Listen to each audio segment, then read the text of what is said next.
pagi Bapa, selamat pagi Tuhan Yesus, selamat pagi Roh Kudus. Terima kasih Tuhan atas penyertaan Tuhan dalam hidup kami setiap hari.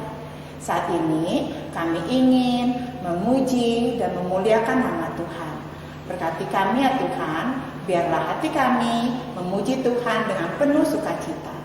Kami serahkan kebaktian selama minggu ini dari awal hingga akhirnya ke dalam tangan Tuhan. Dalam nama Tuhan Yesus, amin. Oke, adik-adik semuanya berdiri, kita akan pujian. Halo, halo, hello, hello, hola, hola. Ikuti gerakannya, tahunya ya.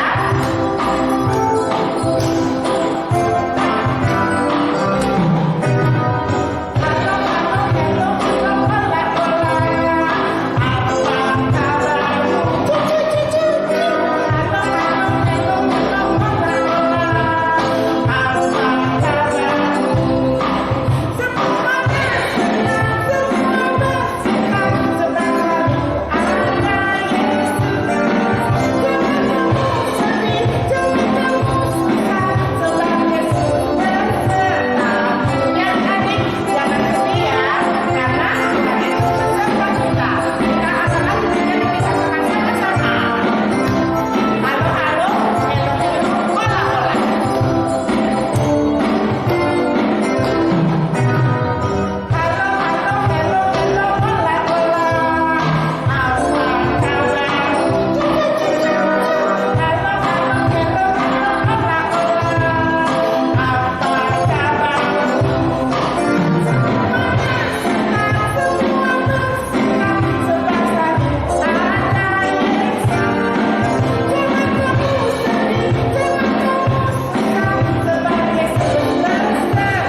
Ya adik-adik tidak perlu sedih, tidak perlu susah. Karena siapa? Karena ada Yesus yang selalu menemani kita dalam kondisi apapun. Ayo kita angkat sekali lagi pujian. Kita masih berdiri ya. Kita katakan sama-sama, Allahku besar, kuat dan perkasa.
sekarang ayo kita berdoa, kita persiapkan hati kita untuk mendengar firman Tuhan.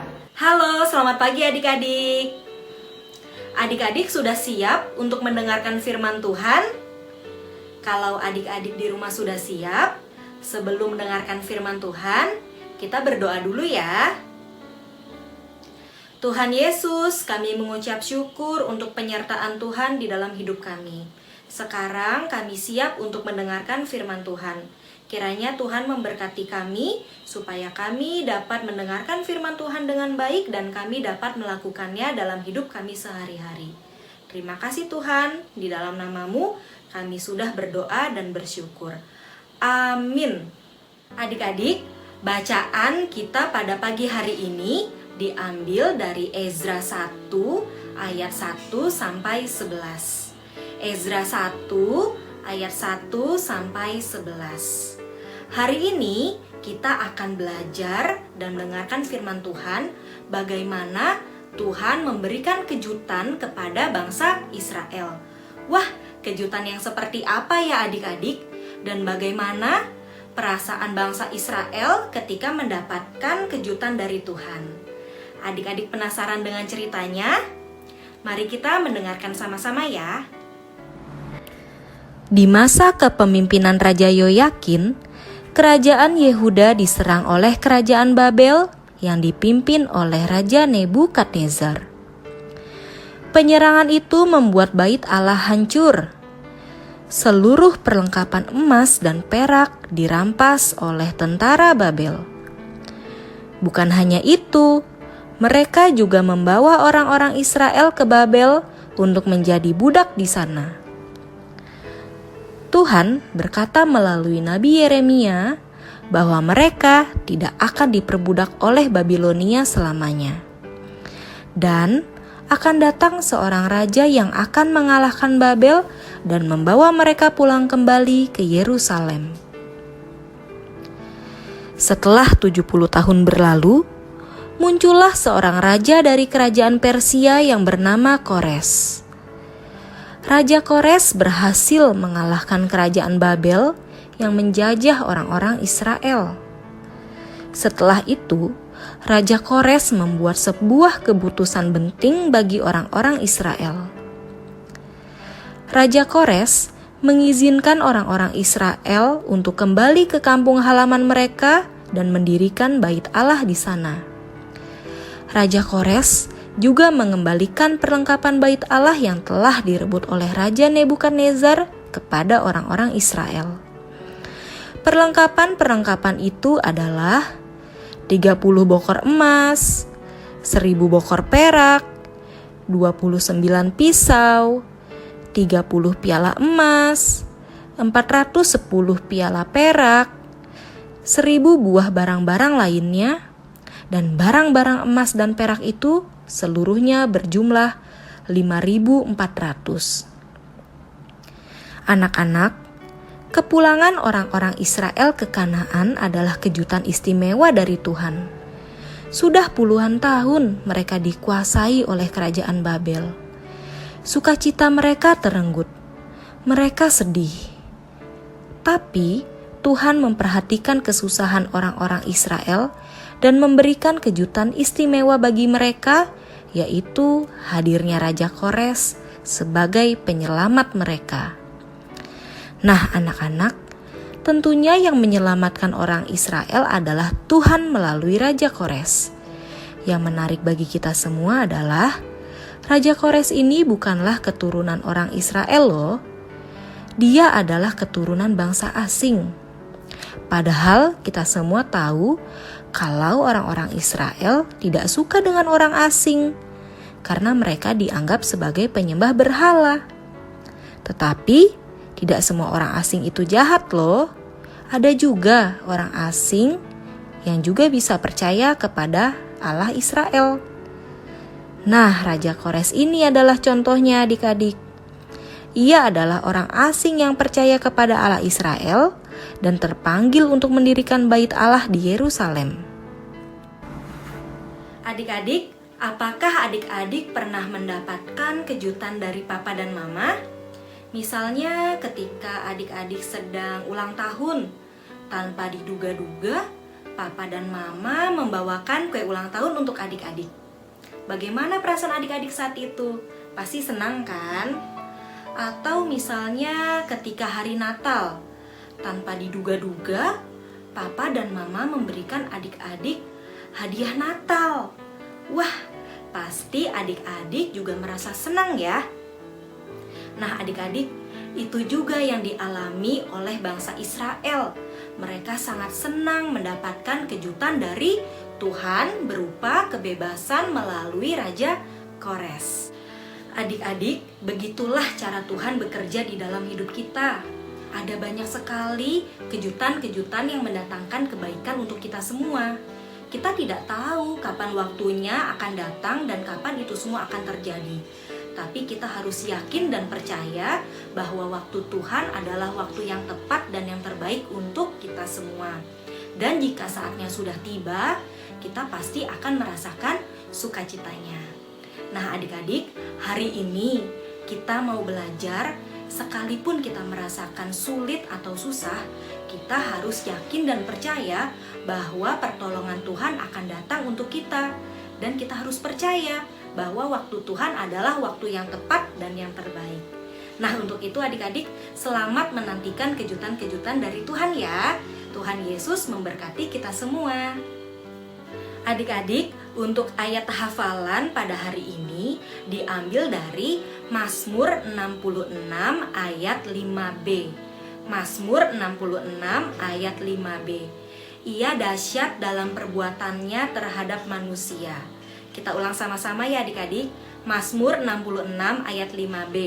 Ia dahsyat dalam perbuatannya terhadap manusia.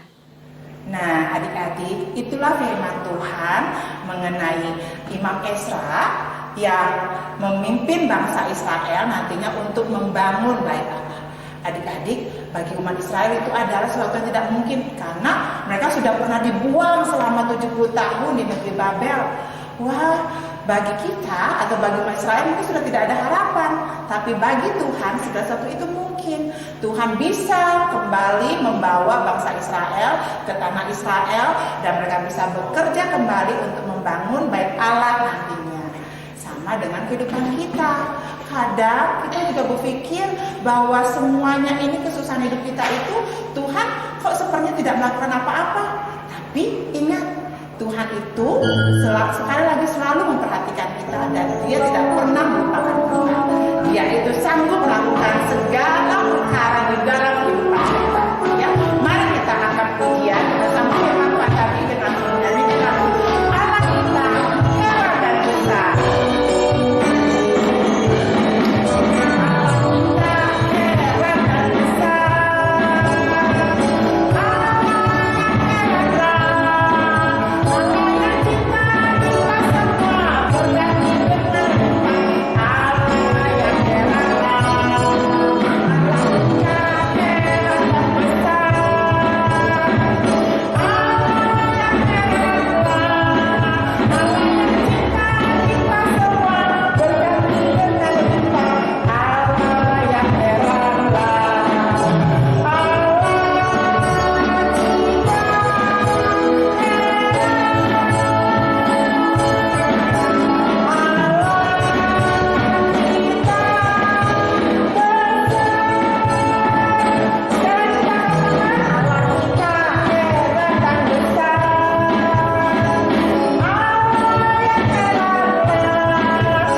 kita memberikan persembahan kita kepada Tuhan. Sudah menyiapkan amplop persembahannya? Sudah? Ayo, saat kita memberikan persembahan, mari kita angkat pujian. Happiness is something when you give it away. Saat adik-adik memberi, itu akan merupakan sukacita bagi siapa? Bagi adik-adik, bagi orang menerimanya, dan Tuhan juga memberikan kita. Ya.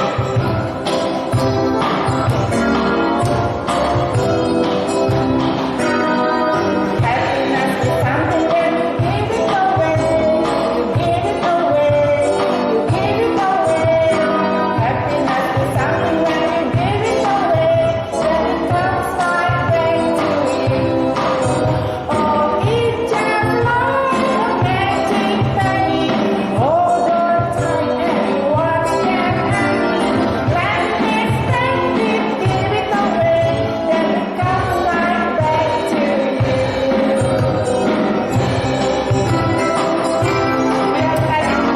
harus terus kita ya saat kita memberikan persembahan kepada Tuhan.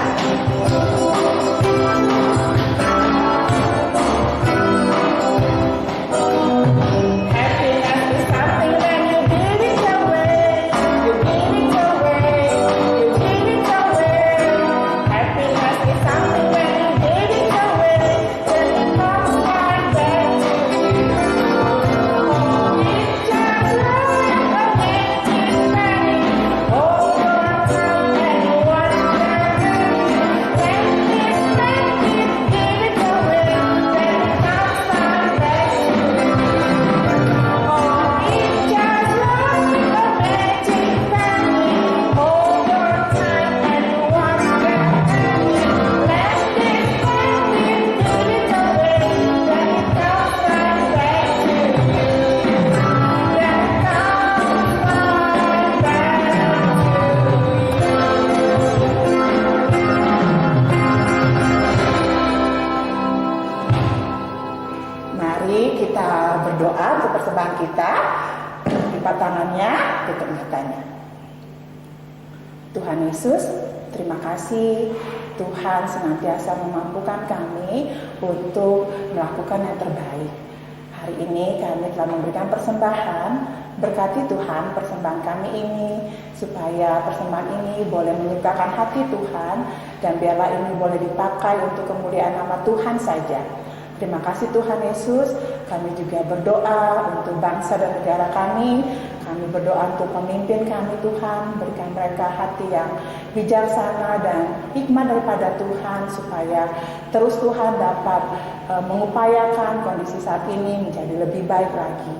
Juga mampukan kami sebagai bangsa Indonesia untuk boleh mengikuti setiap hal-hal yang harus kami lakukan di dalam kehidupan kami, khususnya di tengah-tengah pandemi saat ini ya Bapak.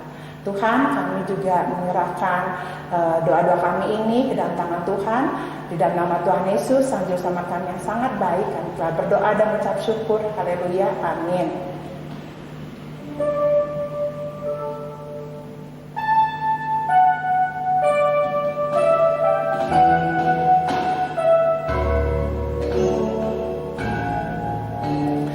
Berkat Tuhan curahkanlah dari surga dengan limpah. Pimpin kami dalam dunia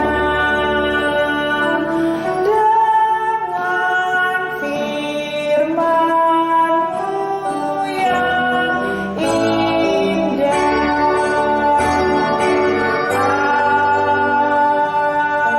Amin.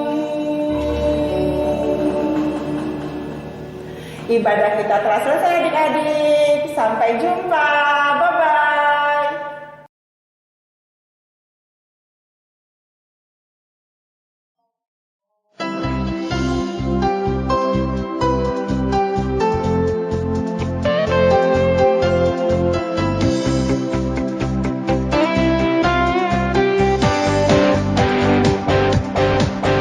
Kecil tapi berharga, kasih Tuhan luar biasa.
indah